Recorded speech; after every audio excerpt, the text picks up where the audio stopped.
Welcome to the show. I hear we've got a great film, you know. If you've got any complaints, you can go and shove it, cause it's me, your fourth favorite puppet. A story of metal and flesh and hubris. The craziest mission proved certainly fruitless. I'm glad you're here. Oh, what perfect timing! I hope this ends soon. God, I hate rhyming. The perfect show for your eyes to gleam.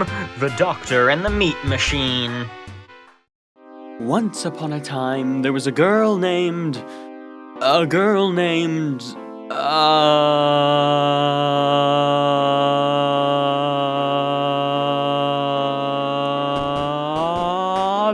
Amadeus Ashbone.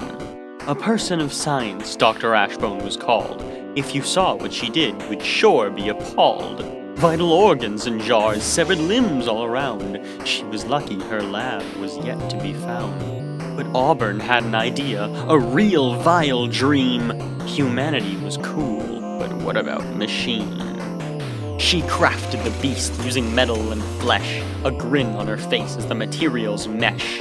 Sparks and bone flew through the air, nearly catching fire to Auburn's red hair. Maniacal laughter bounced through the room as she threw her brain into its metallic tomb. The tempo grew faster, it was almost complete. The screeching of steel, the squishing of meat. Auburn pulled down a lever, she made the gears spin, and electricity sheened off its metal skin. It sparked and sputtered, blue light spilling out. The machine was alive, there was no doubt. But Auburn looked on with glee as the beast began to rise, but as it stood up, she was given a surprise. There was fire in its eyes, something went wrong. Now I'm stuck here singing this stupid song. Well, I mean, it's more of a rhyme, but, I mean, who really cares? Anyway, Auburn knew that expression in its expressionless face, a face that thought only one thought, hate. Then, an epiphany hit Auburn's head. Oh, that's right, people don't like being dead. The robot bellowed out a mighty roar, blue lights blasted from its twisted core. The chase was on to avoid her death. Auburn ran, not catching her breath. Screeches, clashes, and clattering all around.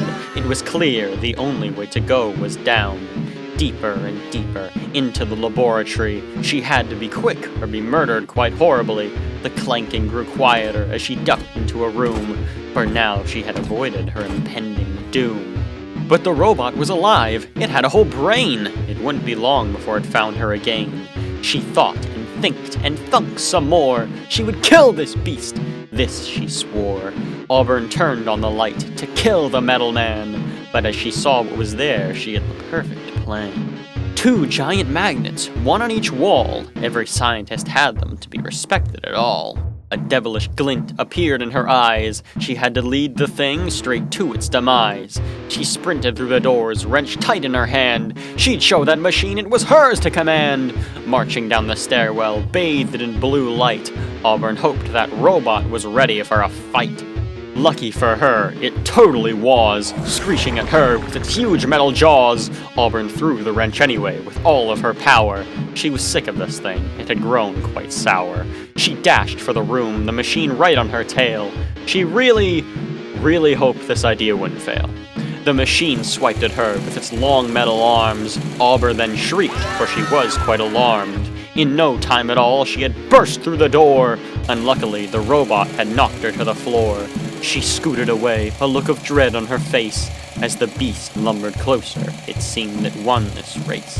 The robot reached out, its sharp digits approaching.